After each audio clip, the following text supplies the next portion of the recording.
E agora a gente fala sobre a tensão no Oriente Médio entre Irã e Israel. O secretário de Estado norte-americano, Antony Blinken, esclareceu após os ataques ao Irã que os Estados Unidos não participaram de nenhuma operação ofensiva. Ele se manifestou em uma coletiva de imprensa após uma reunião dos ministros das Relações Exteriores do G7, que aconteceu em Capri, na Itália. O secretário ainda disse que todos os membros do G7 buscam a desescalada desse conflito no Oriente Médio. Para a gente entender esses e outros desdobramentos desse novo ataque, nós conversamos agora com o professor de Geopolítica, João Correia. Professor, muito boa tarde para você. Muito boa tarde, Renata. Eu que agradeço pela honra e pela oportunidade. De fato, estamos vivenciando uma situação geopolítica inédita envolvendo o contexto do Oriente Médio. No último sábado, assistimos a um ataque partindo diretamente do Irã ao território israelense. A gente sabe que o Irã e Israel são dois países que vivem tecnicamente em guerra, mas uma guerra paralela, uma guerra do ponto de vista tecnológico, uma guerra por procuração, envolvendo outros atores geopolíticos da região. Mas no último sábado, o que aconteceu foi um ataque direto de Teherã a Israel. É bem verdade que os drones e mísseis, em boa parte, foram interceptados. E agora, a grande novidade de ontem para hoje foi esse possível ataque, não reivindicado oficialmente por Israel, a uma das principais cidades do Irã, a cidade de Isfahan, que, além de ser historicamente muito importante, a cidade belíssima, com grandes mesquitas, é uma cidade que tem um conteúdo, um contexto militar em relação aos drones e ao programa, o tão polêmico programa nuclear iraniano. Professor, agora, por que esses ataques com drones exatamente nessa região onde ficam as indústrias nucleares? Netanyahu tomou essa decisão para dar uma resposta à base dele no governo? É mais uma questão interna de Israel? Se não houvesse uma resposta à altura, Netanyahu correria o risco de ser derrubado por isso, por exemplo? Olha, Renata, na minha concepção, na minha opinião, o ataque feito pelo Irã contra Israel no último sábado foi um ataque muito fraco. Militarmente, o Irã tem uma capacidade muito maior. O Irã consegue fazer um estrago maior em solo israelense, utilizando os grupos que são financiados por Teherã, a exemplo do Hezbollah no Líbano, o Hamas e a Jihad Palestina na faixa de Gaza e companhia. O que pareceu, o primeiro movimento do Irã foi um movimento para tentar demonstrar algum tipo de força, na medida em que, no dia 1º de abril, Israel atacou um alvo do Irã sediado na cidade de Damasco, na Síria. E o Irã tinha prometido responder. Eu penso que o primeiro movimento do Irã não foi um movimento buscando uma grande escalada. Se o Irã, de fato, quisesse, por agora, uma guerra aberta com Israel, a movimentação militar seria muito maior. Estamos falando de um país com mais de 80 milhões de habitantes, uma grande potência regional dentro do Oriente Médio, um país que tem uma parceria militar com grandes potências como a Rússia. E eu penso que essa resposta de Israel, na madrugada de ontem para hoje, também foi mais uma questão. Existe uma tese. Primeiro que o primeiro-ministro de Israel, Benjamin Netanyahu, ele não declarou oficialmente que esse tenha sido um ataque partindo de Israel, talvez até por uma estratégia. A própria Casa Branca também preferiu não fazer comentários oficiais. O que se diz é que pequenos drones entraram no espaço aéreo do Irã, nessa área militar, e aí a tese que a gente defende é que é como se Israel pudesse, tudo é conjectura, é como se Israel quisesse mostrar ao Irã que poderia atingir áreas que são sensíveis, que são tão caras ao país por conta do contexto do programa nuclear. Uma coisa, Renata, é certa. Israel prometeu que não iria permitir que o Irã chegasse a desenvolver a bomba atômica, a bomba nuclear, porque o Irã, com a bomba nuclear, iria redesenhar a geopolítica do Oriente Médio na medida que o Irã defende a destruição pura e simples do Estado judeu e não reconhece Israel como um Estado-nação.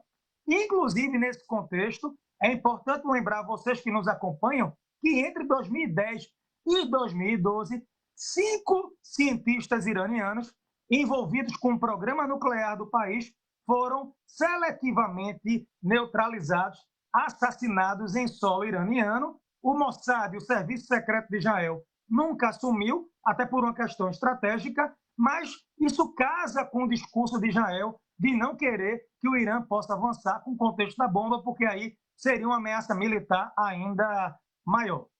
João, agora ainda no espaço das conjecturas, a gente viu que o presidente americano Joe Biden, ele veio a público para falar que não apoiaria uma retaliação por parte de Israel, mas a imprensa internacional tem falado da possibilidade do presidente americano já ter ficado sabendo anteriormente desse ataque.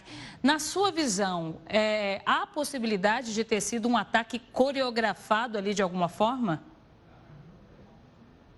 Renata, como esse ataque de agora não foi propriamente um ataque de grande repercussão, na verdade, o que aconteceu é que hoje, com essa ideia da comunicação e da internet, parece que os acontecimentos tomam uma proporção maior do que a realidade.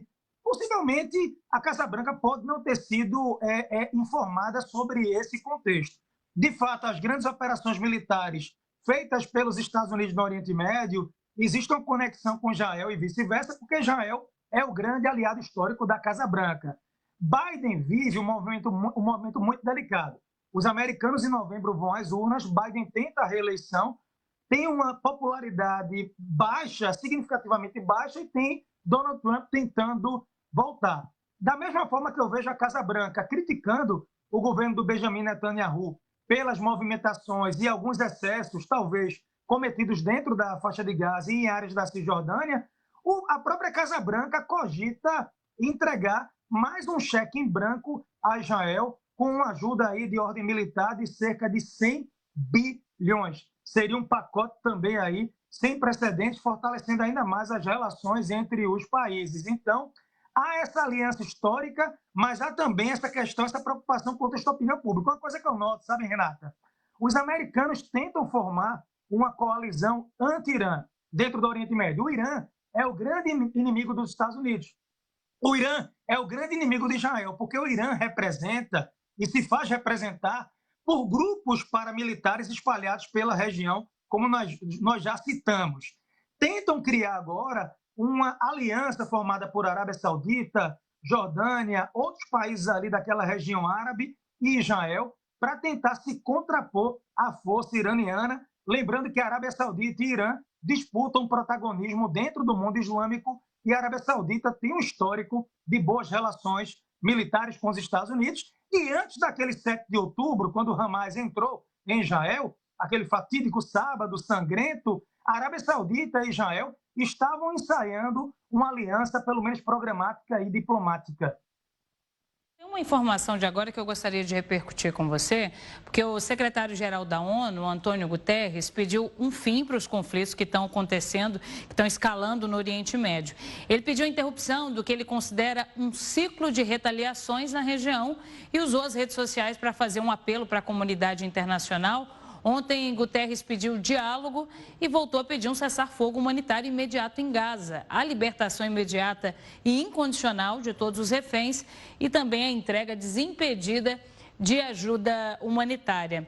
João, eu queria que você avaliasse para a gente, por favor, como que você vê a diplomacia internacional nesse momento. A gente tem visto as lideranças internacionais, lideranças importantes se movimentando. No caso dos ataques entre Israel e Irã, algumas sanções foram impostas.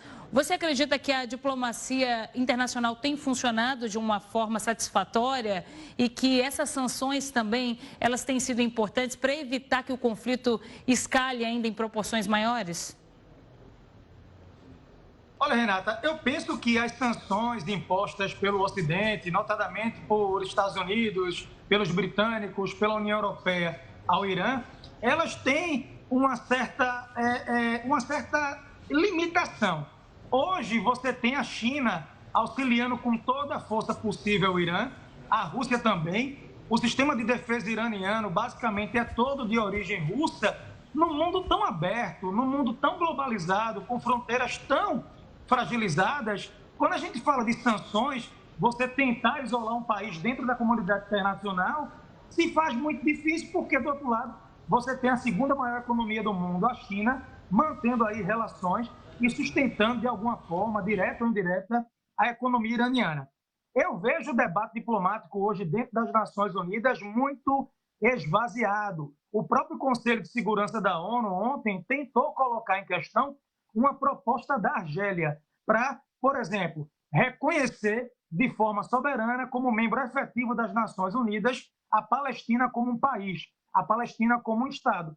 Os americanos foram lá, estrategicamente, e usaram seu poder de veto dentro do Conselho de Segurança, esvaziando esse debate que nem chegou a ser levado por hora para o plenário da Assembleia Geral. Eu digo para vocês que a ONU reflete o sentimento de um conjunto de países. Se o debate diplomático dentro das Nações Unidas tem falhado, é porque parece-me que a diplomacia já não é mais a prioridade de muitas dessas potências. Eu quero lembrar vocês, estamos na máxima histórica dos gastos militares.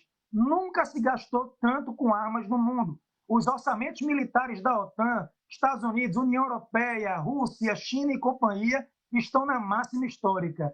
Qualquer deslize, qualquer erro de cálculo pode ser o estopim para um conflito de grandes proporções, e é isso realmente que tem nos preocupado. A diplomacia sendo deixada de lado e o militarismo ganhando cada vez mais força.